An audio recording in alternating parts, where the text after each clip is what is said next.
Ay, magandang gabi mga bossing. Dami na naman ganap. Putik yan. Oh, sinampahan na raw ng patong-patong na kaso itong si Presidente na Impyerno. Oh, pakinggan natin. Vice President Sara Duterte at iba pang opisyal ng OVP at Department of Education sinampahan ng patong-patong na kaso sa Office of the Ombudsman. Inihain ang mga kasong ito ng ilang mga miyembro ng civil society groups at mga personalidad mula sa simbahan. Kabilang sa mga ito ang kasong plunder, bribery, malversation, graft, culpable violation of the Constitution at betrayal of public trust. Kaugnay umano ito ng irregularidad sa paling paggamit ng confidential funds na ipinagkatiwala kay Duterte nang mamuno siya bilang kalihim ng Department of Education at bilang pangalawang Pangulo. Kayo mga ka-Abante, ano ang masasabi nyo dito? Comment down below. Para sa Abante, ako po. Oh, ano daw masasabi natin mga ka-warriors? Ha? Ang masasabi ko dyan mga boss, ha? Bakit ngayon lang? Katagal na ho niyang impeachment na yan. Pwede naman talaga sampahan ng kaso sa korte. Oo, di ba? Sa bagay, baka kaya hindi sila nagsampa nun sa ombudsman, si Martires nga ang ombudsman, ngayon si Boying na. Ewan na lang natin ha mga friend. Sana bigyan naman ng prioridad ni ombudsman ito. Oo, kasi criminal case ho yan Oo, di ba? Baka mamaya tumakbo na yan. Sa totoo lang mga friend, di ba dapat? Bigyan ng prioridad to. Patong-patong ho ito Hindi naman ho basta-basta mga nagsampa rito. At kaya ho yan sinampa, kumpleto ho ebidensya niyan. At hindi naman ho kailangan pa sigurong hanapan ng napakalalim na ano nito. Ang lalim na nga ho, di ba? Hindi may paliwanag yung kung saan dinala yung mga pera. Daan-daang milyon. Di ba? Dapat ito, unahin na to. Unang-una, wala namang nagagawa ito dito sa bansa na to, kundi mangguluto si Sara Duterte na to. Di ba? Walang ginawa kundi magdadaldal. Akala mo siya matino. Ang putang ina. Siya rin tong numero unong kurat. Di ba mga boss? Dapat yan ang unahin ngayon. Sinampa na Kanina lang yata ako sinampa Patong-patong, ang dami. Kung ano yung sinampa rito, yun din ho ang pag-uusapan sa tawag dito, sa impeachment. Grabe, no? Pag gumalaw ang kamay ng Panginoon, maski isang tambak ang pera mo, hindi ka kaya isalba. Maliban na nga kung itong mga sangay ng batas natin mapapaling. Hindi na ho maraming isipan yan. Yung sinampang kaso na yan, hindi na ho maraming isipin yan. Ikumpleto ko sa ebidensya yan. Sila Mary Grace Piatos, pati si Shell Jokno, sinama pa rin sa si Maria Rivera. Puta, ginarapalo niya itong daldal nato na tungkol dito sa administrasyon na nitong si PBBM. Kung makasalita, akala mo kung sino siyang napaka-tino nung administrasyon ng kanyang ama. Di ba? Dito tayo kay isang Diskaya. Ito, yung matagal nagtrabaho kila Sara Duterte, na nakulong. Tila may bagong whistleblower at bagong pasabog laban kay VP Sara. Ang revelasyon, suportado umano ng mga pogo at drug lord ang political campaign ng bise. Narito ang exclusive agenda report ni Dexter Ganibe ng Abante. Submitted na sa Taguig Regional Trial Court ang notarized na 5 pages sworn affidavit ni Ramil Lagunoy Madriaga na nagpakilalang dating intel officer ng dating Pangulong Rodrigo Duterte at ni nooy Davao City Mayor Sara Duterte. Sa affidavit, idinitalye kung kani-kanino napunta ang confidential fund ni VP Sara noong 2022 na isa sa naging ground ng isinampang impeachment case noong nakaraang taon. Meron siyang kwento dito sa affidavit niya na yung pera inabot sa kanya doon sa area sa Ultra Pasig, sometime December 2022, minsan nagatid din siya sa parking ng ombudsman. Tapos somewhere sa Laguna, sa isang mayor. Pero hindi niya na-meet yung mayor, of course, no? Tapos sinatid niya rin sa isang comedy bar na kung saan pagmamayari or madalas nakatambay yung mga classmates sa College of Law ni VP Sara. So siya yung delivery person, bagman na matatawag natin. Nakasaad sa notaryadong sinumpaang salaysay, 4 na duffel bag na bawat isa ay naglalaman ng 33 hanggang 35 milyon pesos. Bukod pa iyan sa anyay 1 bilyong pisong idineliver niya noong Pebrero 2020 sa Katarungan Village, Muntinlupa City, na mismong ang dating Pangulong Duterte ang tumawag sa kanya para kumpirmahing natanggap na ito ng taong dapat makatanggap ng pera.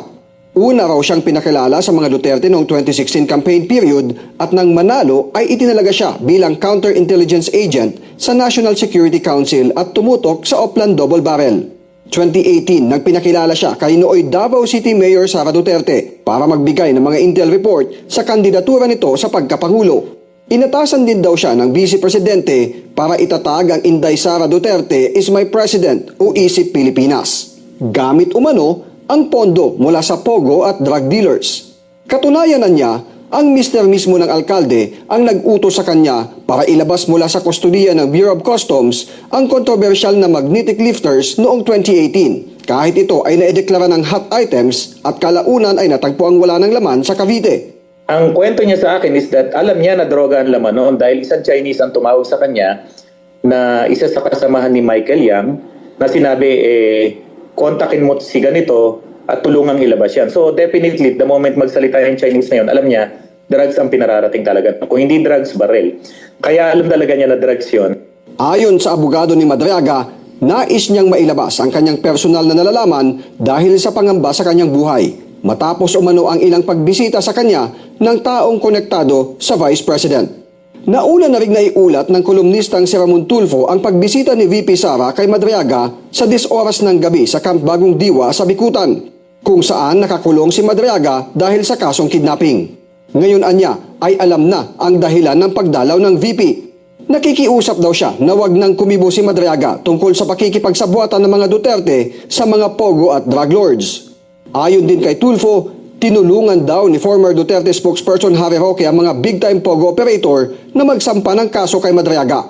Aminado naman si Atty. Palad na may isang pagkakataon na kasama niya si mamamayang Liberal Party List Representative Laila de Lima na bumisita kay Madriaga sa loob ng piitan. Nito lang December 8 ay sinabi ni de Lima na hindi pa sarado ang issues of accountability ng Vice President, kaugnay ng napaulat na muling pagsasampa ng impeachment complaint kapag napaso na ang 1-year bar rule sa Pebrero. Binigyan natin ng electronic copy ng affidavit ni Madriaga ang Office of the Vice President kahapon para sa komento ni VP Sara. Para sa agenda, Dexter Ganibe. Puta, pasikip na ng pasikip yung pero dating masikip na yung mundo na itong mga to Oo. Dapat matagal na nga na-impeach to di ba? Kaso, binalikat naman ni Chis Escudero yung forthwith. Oo, hanggang nakarating sa Korte Suprema. At pagdating sa Korte Suprema, sinuportahan naman yung binangga naman ng Korte Suprema yung Kongreso. Ang constitutional kayo kaya umabot ng siyam-siyam. Pero hindi naman dinismiss ng Korte Suprema. Kaya eto, sa Pebrero, may panibago naman. Pero inunahan na nitong ibang grupo na sinampahan na naman ng kaso. Kaya patong-patong na ito mga boss. Oo. Kaya dapat talaga mag-ingat si PBBM. Oo. Tangina. Kulong yung tatay niya. Tapos ito patong-patong na yung kaso niya. Si Pulong Duterte naman, hindi alam kung saan pupunta na. Ha? Oo. 17. Ay, talagang masyadong effect. Oo. Malambot pa Sa totoo lang. Dapat talaga pukpukin na ng pukpukin ito. I-search, magkaroon na ng parang kagaya kay Tebes, search warrant na yung mga bahay na ito, pati mga armas na marami pa hong to. Lalo ho yung kingdom. Naku. Baka. Talagang napakaraming makikita ro sa kingdom na yun. Oo. Kaya lumabas na si Kibulog dahil yun nga, sabi ni General Torre, pag hindi ka lumabas within 24 hours, babaliktad ko yung kingdom na yan. Talagang 4,000 na yung taong kagalugad doon sa buong compound yun. Hindi titigilan General Torre. Kasi nga, mabigat ang nagtip. Si Digong. Sabi, wala, hindi naman lalayo yun. Nandyan lang yan. Baka may nakapag-tip pa na talagang nandoon. Maraming galit sa... Hindi naman lahat ng nataga Davao, ginudyos sila siguro, sabi nga ni Digong, di ba? Tinatanong siya, kung kahapon lang ika na, makit pa kami sa labas, wala namang muhuli sa amin, di ba? Mga ganun, nandyan lang yan, di ba? Kaya natuluyan. Pero kung hindi siya lumitaw ron, maraming makikita hindi maganda ron sa, baka, yung mga tao dito, yung kanyang mga pastoral, pero marami na hong nangungumpisal, mga friend. Ha? Balikan ulit natin to si Sara Dismaya. Kulang pa ho yung ko dito Contractor Sara Discaya claims she and her husband are innocent in the massive corruption scandal involving flood control projects. Discaya is detained. Damo? Talagang inosente sila ayon sa kanila, di ba? Pero kung kayo inosente, isoli nyo na lahat kasi pwede na sila mag-state witness nito mga pre. Basta isoli nila, balik nila lahat. Yung mga nanakaw nila. Malamang papayagan pa Talagang duda ako dito sa Kronis lang ito, baka yung dami-dami sasakyan. Tapos ngayon, puro mga illegal pala. Baka ito yung ginawa lang talaga itong tambakan ng mga nakaw. Tuwan-tuwa naman sila. Ngayon, inosente raw sila. At the National Bureau of Investigation after surrendering Tuesday, she admits the prospect of being jailed is already causing her much anxiety. Zian Ambrosio has tonight's top story. No, I've had this ever since naman Wearing the rosary she inherited from her mother, contractor Sara Discaya says she holds on to prayer and to God as she faced mounting legal problems, including time behind bars. Discaya is facing graft and malversation charges in connection with the ghost. Baka Diyos to. Hindi lang niya kinaya yung power ng demonyo. Laking pera, sarap-sarap Nalunod. Ngayon, sa oras na ito, nakasuot daw yung rosaryo sa kanya, binigay sa kanya ng kanyang ina. At siya nga raw ay inosente. Sana kung makapag-isip ka na magbalik loob sa Panginoon Diyos, Sara Dismaya, sabihin mo na lahat ang katotohanan. Maraming alam to mga pren Maraming alam to. Kasi panahon pa ni Digong to Nung nagpasasa sa pera to, nung bigla sila lumaki, panahon ni Digong to. Oo. Kaya ito, maraming alam to. Ha? Tuloy natin, ha? Flood control project worth nearly 100 million pesos in Davao Occidental. Her warrant of arrest is expected to be issued any day now, which drags her mind to the image of the Pasig City Jail, a place she once visited. Discaya says she is afraid of being in prison because no one will look after her children with special needs. Her husband Curly, who is also being linked to anomalous flood control project, remains under the custody of the Senate. My kids are affected. I'm trying to be strong for them kasi mahirap na ipakita sa mga anak na minsan nanghihina ka na. So, gusto mong umiyak pero hindi mo magawa para hindi nila nakikita yung emotions mo. Discaya voluntarily went to the NBI to place herself under its custody as she awaits an arrest warrant against her. She also says she has also received threats. Discaya insists they are innocent. Never even had an... Yun ang mabigat. Nakaka-receive pa siya ng threat. Para saan yung threat? Sino nagte-threat sa kanya? Siyempre, yung nasa likod niya. Subukan mong magkamali, ha? Mga ganun yan. Alam nga naman threaten siya ng gobyerno. Di ba? Ang nagte-threat sa kanya, yung alam niya, yung nasa likod niya na nagpatakbo. Tingnan mo sinasabi niya. Ha? Thinking of leaving the Philippines when I could. Pero I never did that because ako, wala kaming kasalanan na mag-asawa. So, we are here to prove na wala kaming kasalanan talaga. Diskaya will remain at the NBI until her warrant of arrest is served. Aside from Diskaya, 8 DPWH Davao Occidental officials also implicated in the case are now under the custody of the NBI Davao. According to the NBI, its office is ready to receive other personalities linked to the flood control scandal even before the courts issue warrants of arrest. Zian Ambrosio, ABS-CBN News. Wala raw sila talagang kasalanan, di ba? Sino may kasalanan? Paano kayo yumaman ng ganyan? Ikaw na nga nagsabi, di ba?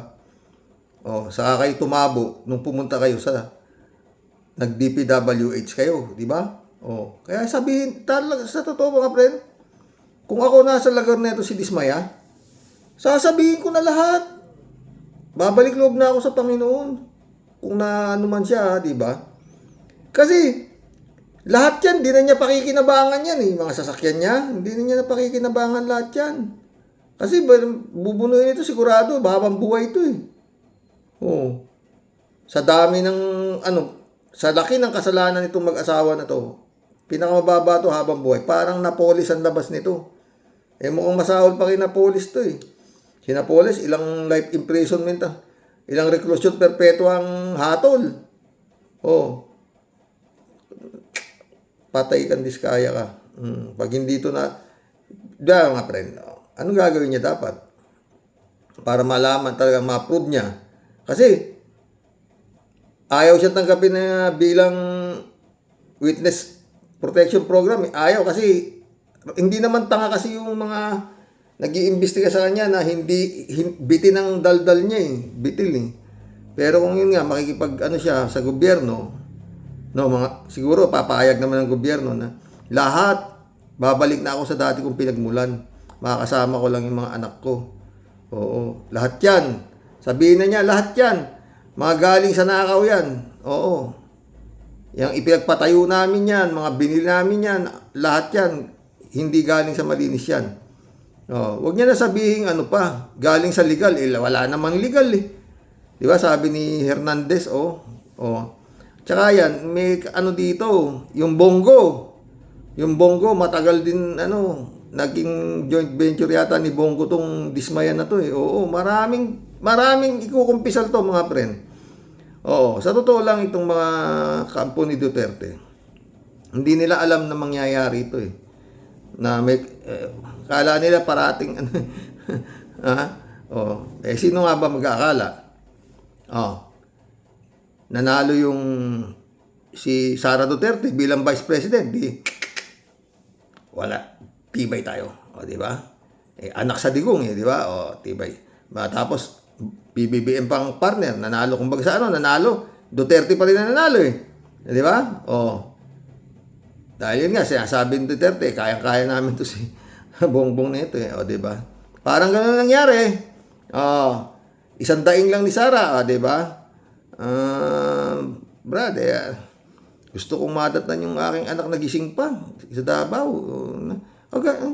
Gamitin mo yung helicopter at mag-helicopter ka papuntang Davao. Ganun kabait yung PBBM sa kanila di ba?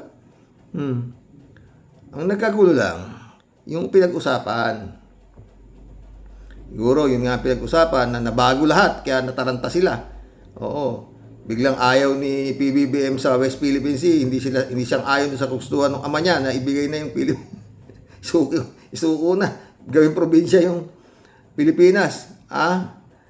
Republic of the Philippines, Province of China. Hindi nangyari. Tapos yun nga, siguro ang pinag-usapan din nila, puro tayo siguro baka. Pag nanalo tayo, ikaw ang Department of ikaw Secretary of National Defense, siya ang hahawak kasi yun na Pagkatapos na hinihingi ka ni Sara, di ba? Siya ang maging Secretary of National Defense. Biglang nabago na lahat. Hindi ka. Si Gibo Teodoro ang National Defense. Na iba. Ikaw na lang, ikaw sa DepEd ka na lang. Nilagay siya sa DepEd. Wala naman siya kaalam-alam doon sa DepEd. Hindi, anong gagawin? Di ba, mga friend? Ano nangyari? Tapos si Gloria Macapagal gustong maging Speaker of the House. siguro yun din ang si Gloria Macapalang maging Speaker of the House, biglang Romualdez. Oo. Kaya ganun, maraming nabago. At saka yung sinasabing term sharing, after 3 years, ibibigay na ni BBM kay Sara. Marami yung ganyan na lumabas noon di ba? Na balita. Yung term sharing, hindi rin nangyari. Kaya nag-alboroto na to, di ba? Nag-alboroto na talaga to si Sayad. Oo. Umpisa pa lang di ba? Nung naging siya, ginawa siyang DepEd Secretary, di ba? Ano sabi niya agad sa Kongreso? Nung budget hearing, di ba? Laki agad ng umpisang budget niyan binigyan agad yan, ang laki. Tapos, sabi niya doon, bigyan niyo ako ng 100 bilyon. Tatapusin ko lahat ng problema ng DepEd. Putong. Hindi naman binigay, di ba? Parang gago. Parang humihingi lang ng candy. Sanay sila sa bilyunan talaga na nakawan Di ba? Kaya nga itong sinasabi niya, 150 million, bakit namin nanakawin yan? 150 million lang na yan. Ang nakawan sa gobyerno, bilyon. Kaya naliliitan siya doon sa ninakaw niya na 612.5 million. Di ba? Marami pa mga boss. Talagang iba mga boss, mga friend. Pag gumalaw ang kamay ng Panginoon, iba. Tignan mo nagdiin sa kanya, puro mga nakatabi sa kanya. Kay Digong, Las Cañas, Mutabato. Di ba? Ngayon, ito, Madriaga naman. Antitindi, di ba? Si Garma, na naging chipay niya, siya testigo ngayon sa ICC. Di ba? Hindi pa tapos yan. Pagka natigok si Digong, wag na, pero malakas kasi si Digong sa demonyo Takot sa kanya si Satanas. Kasi nga, plano niya, palitan si Satanas sa trono ni Satanas. Ito, gaano ka gago itong hype na to. Kaya takot si kaya palagi ko mga friend, kaya hindi pa namamatay itong si Digong nito. Talagang takot si Satanas kunin to. Kasi ibang plano nito Palitan si Satanas sa trono. Pakinggan nyo. Kung may mangyaring masama kay Tatay Digong, lagi niyong tatandaan ang sinabi niya. Kung mamatay ako, dalhin ko na lang kayo doon sa impyerno. At huwag kayong matakot. Hintayin ko kayo doon. Doon na tayo lahat. Kayo, ito. Sobra kalate nito. Sos ang ginagawa ninyo ngayon. Alam ko, huwag kayong matakot kay Satanas. Kasi pagdating ninyo, pakitaan ko kayo ng eksibisyon. At sabihin, Satanas, tumabi ka na. Dumating na ang presidente ng Pilipinas na papalit sa iyo.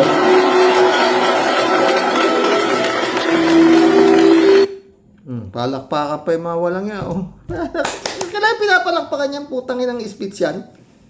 Gaano karaming talagang parang napailalim na talaga itong mga tanga na to sa kapangyarihan ng demonyo. Kaya takot, matagal pa mamatay ito siguro. Takot nga si Satanas Diba mga boss? Mag-collab na tayo. Hanggang hindi, grabing kapangyarihan ni Satanas hanggang ngayon. Ayan pero marami hanggang lahat may hangganan mga boss. Tangin pag namatay ako, hintayin ko na lang kayo sa impyerno. Daling ko kayo sa impyerno. Kaya matakot kay Satanas. Gaano ka ulol itong ayip na to? Ito pa isa. And destroy the quality perfect. Ginising si Adam, siguro katatapos lang, kumain ka rin. Puro kamanyakan no? So kinain ni Adam. Then malice was born.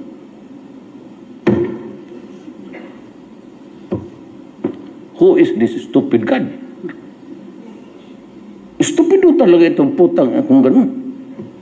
You created something perfect, and then you think of an event that would tempt and destroy the quality of your work.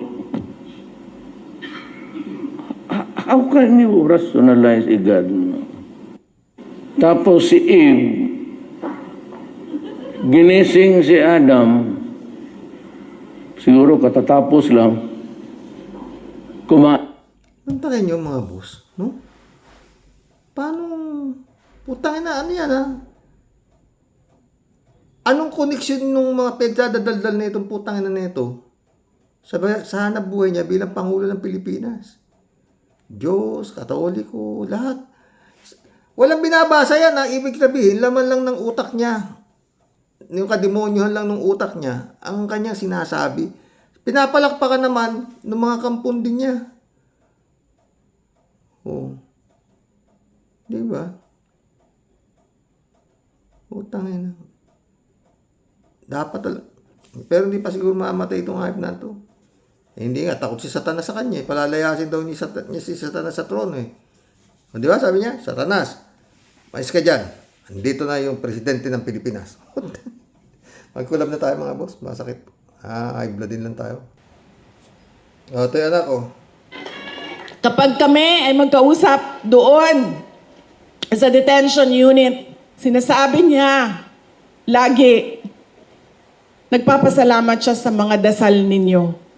Dahil lumalakas ang loob niya at paniwala niya maraming mga good news sa kanyang kaso at sa kanyang kalagayan dahil sa pagdarasal ng sobra, milyon-milyon nating kababayan.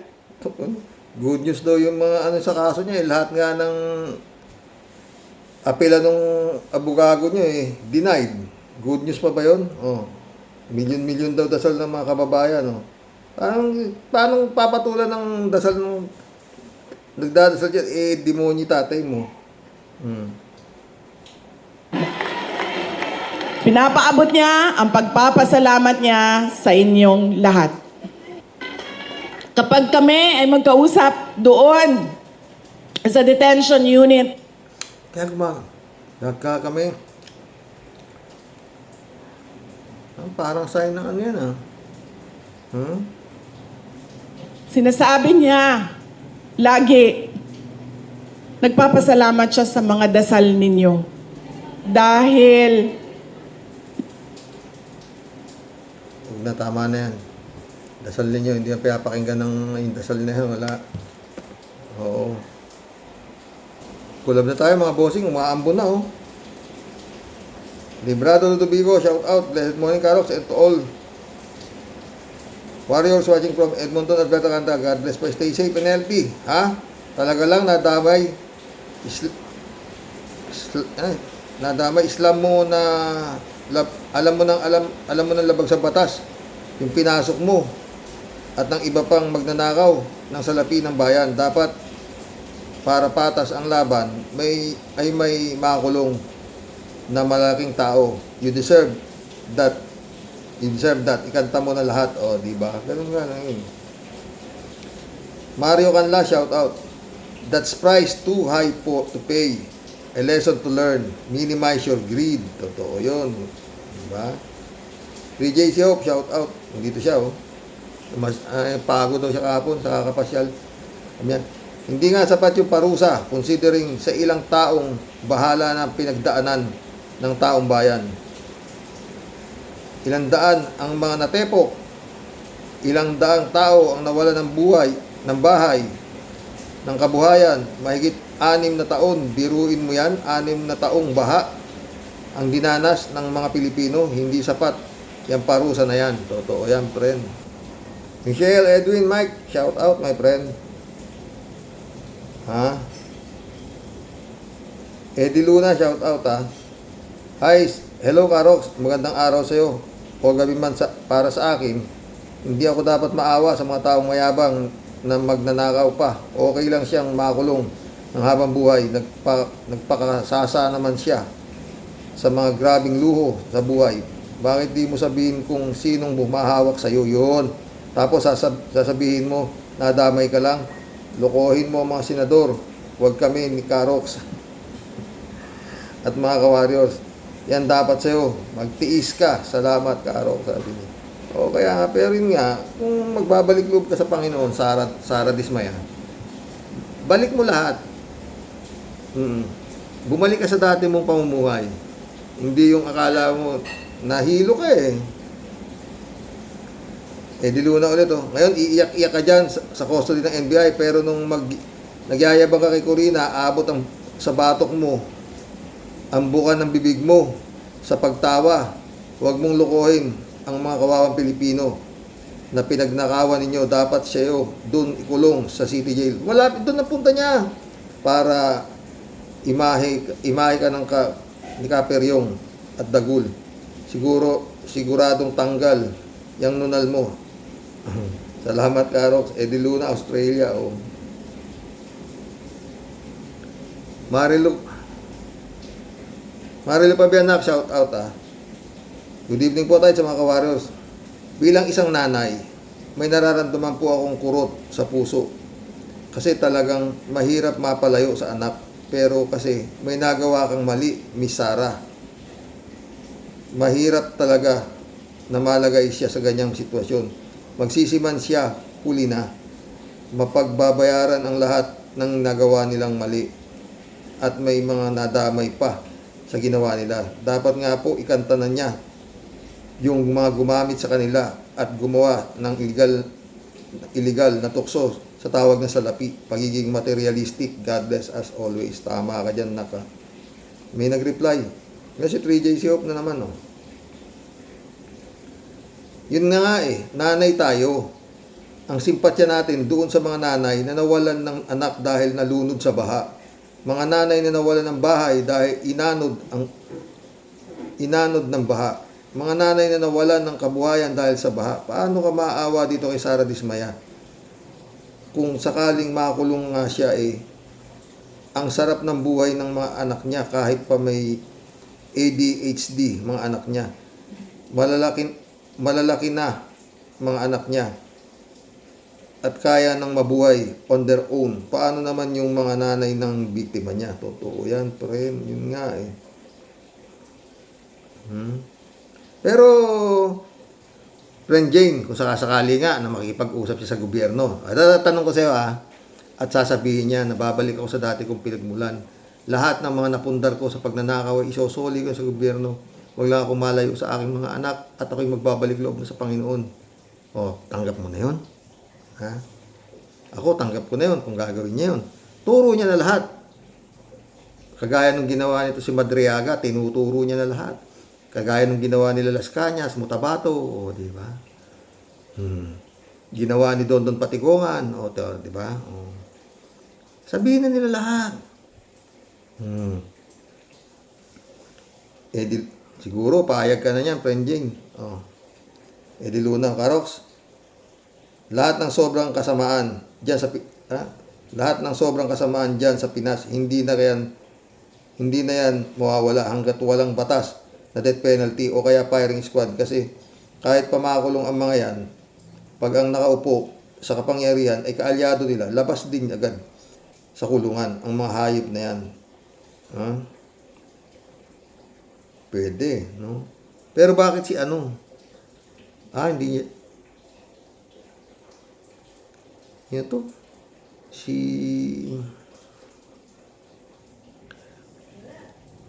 labas din agad sa kulungan ang mga hayop na yan. Pero kung firing squad, mauubos na yan. Salamat, Karox. Bakit si Napoles hindi na nakalabas? Di ba?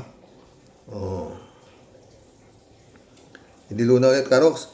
Sa isa pang nakakadismaya, ang mga tanga na Pilipino, bakit pa nila ibinoboto ito? Lapid, kita mo ngayon, kahit tilamsik ng laway ni Lito Lapid, wala silang napapakinabangan. Sana si Heidi Mendoza na lang iboto nila at may utak at kakamping sa kabutihan ng mga tanga talaga. Salamat, Karox. Yun nga, nakakagigil ng katangahan. Yun gagawin natin. Pero gusto ko mabalik sa manual counting. Sa totoo lang. Saka dapat tigilan na yung mga survey na yan. Puta, nakakagulo lang. Mary Lebron, shout out. Good evening, Sir Rox. Noise keeping hands. Pastor Jun Lagon, shout out, my friend. Rolando Gutay, shout out.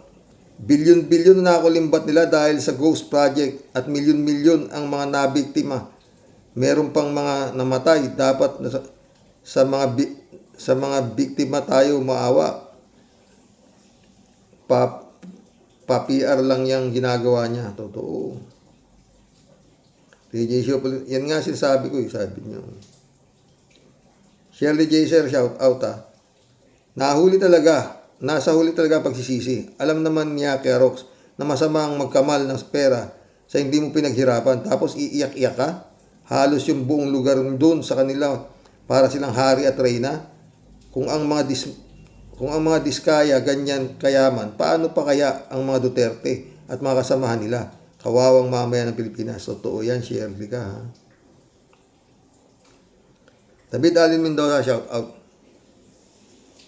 Good evening po, Karox. Sabi ni Sara Dismaya, nadamay lang daw siya. O, sabihin niya na yan kay Marcolecta na ipinagpipilitang gawin siyang state witness ng asawa niya. Matapos kayong magpasasa sa pera ng taong bayan, ngayon magpapaawa, effect naman kayo na nadamay lang. Alam nyo naman, ang simula pa lang ng bidding ay wala talagang proyekto o kung meron man ay di naman tatapusin, kaya paano kayo na madadamay?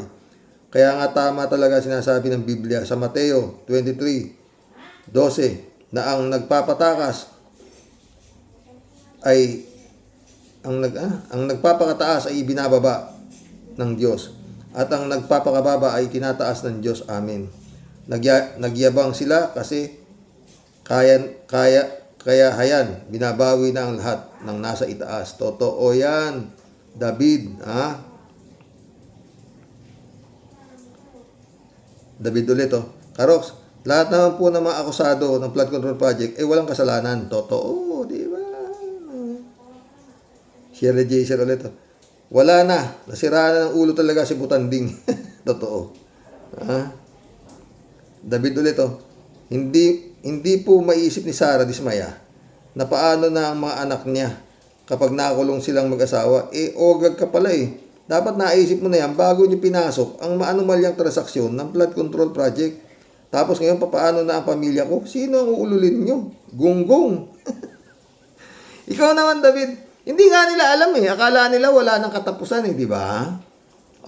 After Digong, sino ang pumalit? Yung unit team. Palakpakan sila Dismaya, di ba? Buhay na naman tayo, nakaupo. Parang Duterte rin. Nagkamali sila. Hindi pala. Tsaka Panginoon Diyos na gumalaw talaga dyan. Maliwanag pa si Kanaro yan. Pero sa akin mga friend, totoo. Naniniwala akong walang kinalaman si Bongbong dyan sa mga nangyari niyan. Bakit? Kung may alam siya, bakit niya gagawin yan? Siya mapapahamak, di ba? Parang si Digong, alam niya na nagkakaroon na ng nakawan. Sinabi niya sa bungaan niya, pero hindi siya umaksyon. Bakit? Sabit siya eh. Di ba? Isip-isip, konti lang. Di ba? Talagang si PBBM, napaikot siya. Huwag na tayong real talk lang tayo. Napaikot siya ng mga nakapaligid sa kanya. Ganun lang yun. Yun para sa akin, yun ang totoo eh. David Ali Mendoza, Karox, ako po ay mababa din ang luha pagdating sa mga makabagbag damdaming eksena. Pero dito kay Dismaya, ay hindi ako maluha. Bagkus eh, parehas tayo. Bagkus naiinis pa. At kung makakaharap ko, ay baka pagmumurahin ng PI nyo. Nagpakasasa sila sa ilang taon. Sa pera ng taong bayan, maraming kababayan natin ang nangamatay at nasira ang kabuhayan at ari-arian dahil sa mga baha na yan. Tapos ngayon, iiyak ka at palalabasin na kayo ang kawawa. Kumita na po ang ganyang eksena. Sabihin nyo na kay Marcoleta o sa lawyer ninyo na baguhin naman ang estilo ninyo. DDS na kayo ay kinakawawa ang gobyerno. Oo. Shirley J. Galawang sindikato talaga. Kala mo sa movie lang nangyayari yan. Totoo pala. Yun, totoo yun. Parang ano, di ba? David Ali Mendoza ulit. Ganyan po kasi, Karox, ang mangyayari kapag di na kontento sa tamang kitaan sa negosyo. Kung di ka gagawa ng anomalya, ay di ka makagkakamalas limpak-limpak na salapi. Totoo yan, friend. Ha? Friend Shervin Cepeda, shout out. Christian Sen, July 7, Alcantara.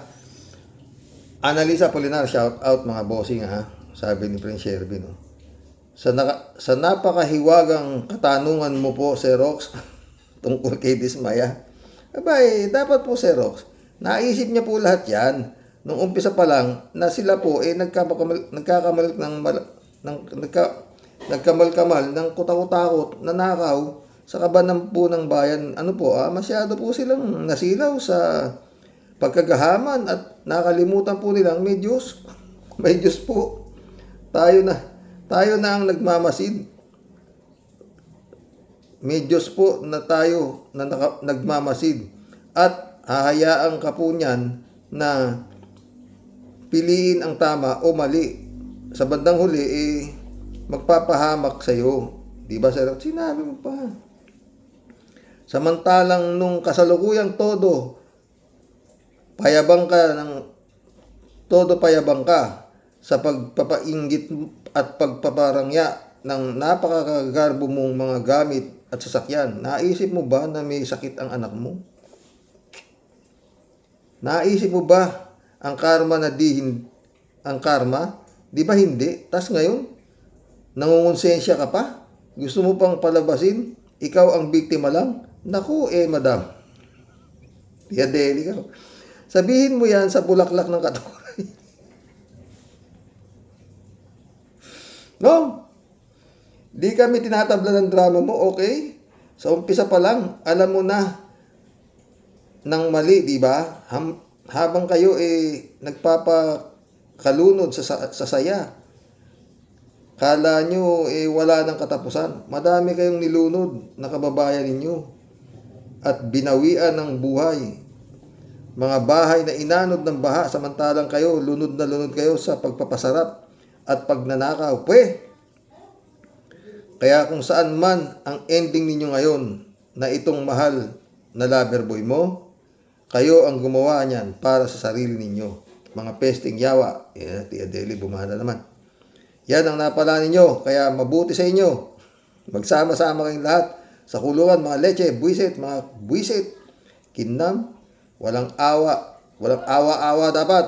Dapat kung kayo ang nagpapakalunod sa sarap, wala kayong nararamdaman awa kahit kanino sa mga kababayan ninyo, mga tinamaan kayong lahat.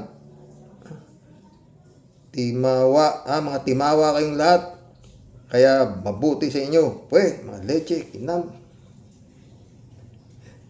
David Alin Mendoza ulit.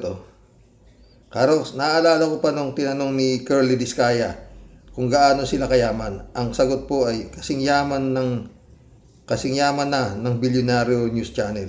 Sinabi ba niya? Kalat ni Baya, shout out my friend. Good evening, Kasani. God bless your family. God bless Kalat niya.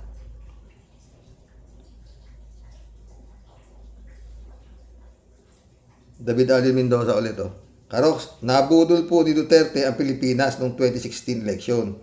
Kinurap ang mga politiko at gobyerno kaya siguro lumaki ang ganon ang utang ng Pilipinas. Pero may katapusan po ang lahat. At ang importante ay matuto na ang mga Pilipino sa pagpili o pagboto ng karapat-dapat na politiko. Sana nga. Pero David naman, hanggang ngayon sumisigaw pa sila. Maski mga nasa dahig ng Duterte. Tagirag. Wizkid, shout out.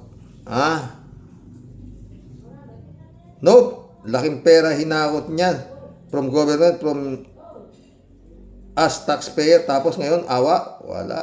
Talaga. Hindi nga, Wizkid, kung ibabalik niya na lahat at babalik na siya sa dati niyang pamumuhay. Babalik loob na siya sa Panginoon. Di ba?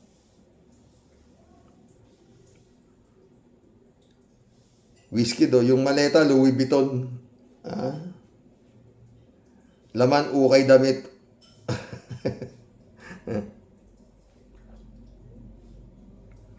Alberto Laer, shout out ha. Karoke, dalhin natin si Attorney Herminio Harry Roque sa Toyota Motor Shop para ipa-overall ang utak ni Attorney Herminio Harry Roque. Sobra na ang luwag ng tornilyo ng utak ng sintu-sintong Attorney Harry Roque na Karoks. Hindi pwede overhaul dyan. Dapat yan pinuputulan ng dila eh. Izel Loy, shout out ha. Yan ang napapala, akala niya sarap ng buhay na sagana kasasalapi. Okay sana kung yung pera ay galing sa pinaghirapan mo. Gago eh. Sumama sa sindikato ang gago eh. Ngayon sabihin mo damay ka, ituro mo kung sino yung leader niyo, gago. Diba? Rodelia Pilor, shout out. Hello po Sir Rox.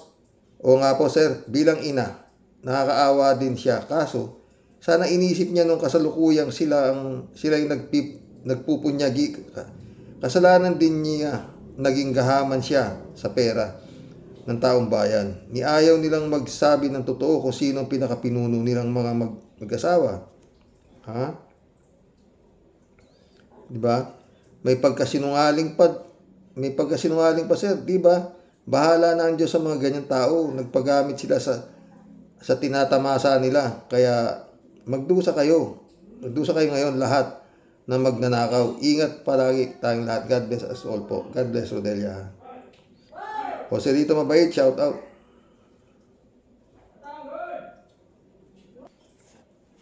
Ang ingay nila mga boss.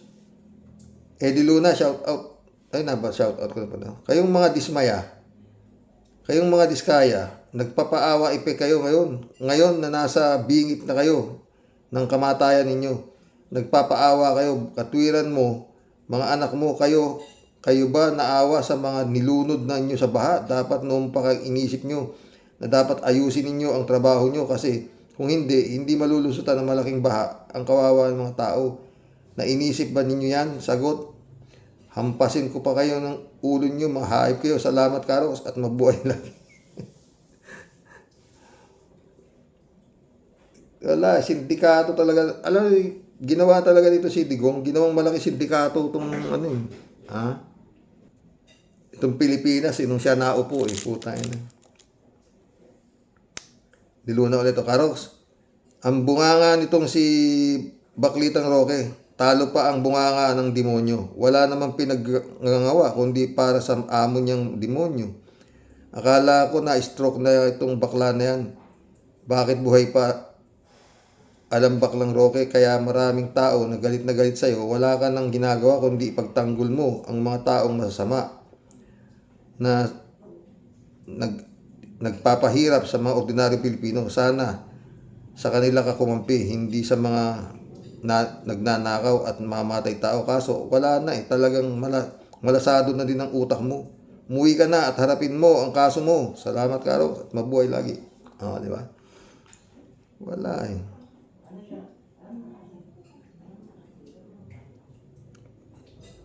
Noel Tenko, shout out my friend. Karoke, kaya daw napunta si BP Sara sa BGMP ay gustong malaman ang mga pangalan ng inmates at pangalan ng mga asawa at mga anak nito. At kung saan nakatira. May napanood ako about Escobar. Kinuha nila ang pangalan ng mga pamilya niyo kung sino ang makakahuli sa kanya. Kasi ginagamit nilang cywar para takutin ang mga tao. Sana nagets nyo, ibig ko sabihin. Napanood ko rin yung Escobar, friend. Ang mali lang kay Escobar, hindi siya naging presidente ng lugar nila. Eto si Digong, putang ina. Siya naging presidente. Kaya talo pa nito si Digong, si Escobar. Elizabeth Iscari, mantakin mo ang mga nagamit niya para sa mga sindikato niya, kapulisan. Si Escobar, di niya naman nagamit yung kapulisan. Binabayaran niya na yung pulis. Pero to buong pati hustisya, napaglaruan niya. Kaya nga hindi siya nasampahan ng kaso dito Doon siya nasampahan. Buti na lang at nagmembro si Noynoy yata. Si Noynoy ba nagmembro sa atin sa ICC? Di ba?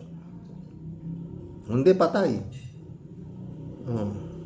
Elizabeth Iscaria, good afternoon, Sir Rox. Naku, yan si Diskaya. Di naman yan kawawa. Grabe ang ginawa nilang pagnanakaw nila sa kaban ng bayan. Sinamantala nilang alam nila sa kakampi nila ang mga Duterte. At maililigtas sila. Kulang pa kung yung kulong dyan sa mag-asawa. Kailangan dyan bitayin para matakot ang mga gagawa niyan uli kung isasabatas ang bitay sa mga kurap at nagsasamantala sa kaban ng bayan. Diba, Sir Rox? Oo, totoo yan, Elizabeth, ha? Elizabeth ulit, oh. Dapat lang yung involved dyan sa nakawan, sipain at ikulong at magkaroon ng isang matinding parusa para dito at mabilis ang aksyon dapat dito. Yun nga, di ba? Mga sangay ng gobyerno, i-priority din nyo yan, lalo yung mga sampang kaso sa mga Duterte. 3J Siop, sabi niya. Hello, Sir Rox. Days ako, ng pating mo, batang Quiapo to. Days ako, nakapag-comment ka sa vlog mo kahapon, busy ang lola mo. Pero pinakikinggan ko ang vlog mo habang nag-aayos ako ng damit. Okay? Gusto kong mag-comment doon sa tanong mo kung dapat bang kaawaan si Sara Dismaya. Ano namang klaseng tanong yan? Ito na naman tayo. Sir Rox. Naawa ba siya sa mga Pilipinong nalulod sa baha? Naawa ba siya sa mga Pilipinong nawala ng bahay? Nawala ng pananim, mga Pilipinong nag-iiyakan ng bahain ng kanilang lugar? Kung ano ang sagot mo sa tanong na yan, yan din ang sagot ko.